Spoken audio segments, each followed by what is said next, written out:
So my aim is to help Taiwanese students with the lexical chunk Have You Thought About? The reason I've chosen this is because my students are native Mandarin speakers.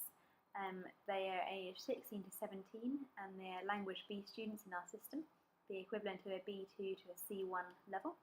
I've chosen this particular utterance because I think my students as native Mandarin speakers may face several potential problems. First of all, some individual phonemes. The th sound doesn't exist in Chinese, and neither does the or, meaning that thought for my learners is very difficult to pronounce. They generally replace the sound with either a s or a d, and the or with an o sound. Secondly, Chinese is syllable timed, whereas English is predominantly stress timed. So in Chinese, the syllables roughly follow each other at roughly equal intervals,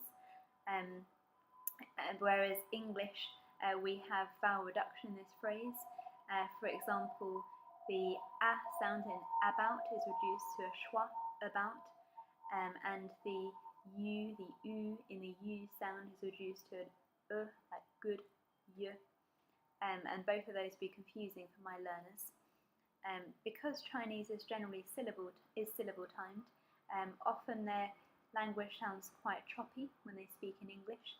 And the third reason that I've chosen this utterance is that in Chinese, although it is syllable timed, the stress is generally on the final syllable.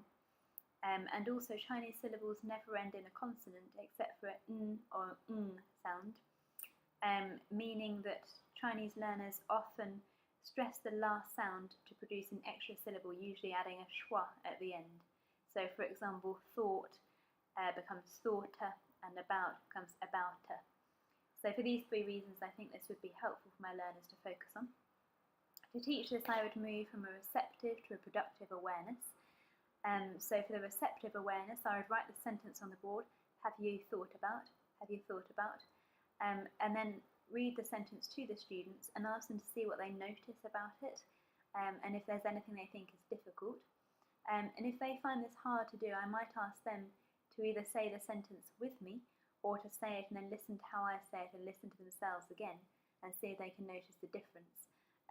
In addition to what I've already pointed out with the individual phonemes, the stress on the final syllable in Chinese and the vowel reduction in English, the other thing my students will find confusing is the liaison between the have you and the thought about, because as Chinese is syllable timed, you don't join words in this way.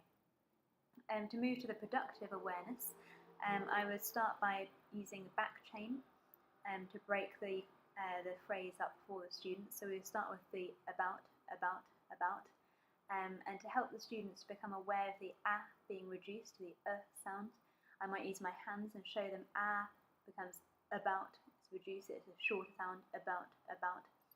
We'd then move on to the thought to help the students with the th sound first of all. I would show them my tongue going between my teeth, and we would practice that first. Before moving on to the or sound, we might try singing it, or, and then I might ask them to repeat different words with that sound that they know already, like door, floor, more, and then put it together to create thought, and then thought about, and showing them that it joins thought about with a join between the T and the A. Then moving on to the y, have you thought about, have you thought about. So we'd practice the you thought about before have you thought about. Once we've got the whole lexical chunk, then we would move on to choral drilling, and we might vary the way we do this. For example, having a high-pitched female voice, have you thought about, to a low male voice, have you thought about, to get them used to the sound and what it feels like for them to pronounce it as well. Finally, with the drilling section, we might move on to some split drilling, where students will say the phrase moving around the class, have you thought about, have you thought about, and it needs to sound natural, so they need to make sure that they have the right timing between each part, otherwise we start again. And finally, to give them a bit more practice of this, I might write up a number of different scenarios. For example, I'm tired, I feel sick, I don't know what my homework is, and ask them to give possible solutions using the have you thought about. For example, have you thought about going to bed earlier? Have you thought about asking your teacher? Have you thought about using a dictionary? And write them on two separate columns in random order, so they've got scenarios on one side and possible suggestions on the other side, and then practice in pairs with one student giving the scenario, I'm tired today, and another student giving a suggestion, have you thought about going to bed earlier, just to give them a little bit more practice of this. Thank you.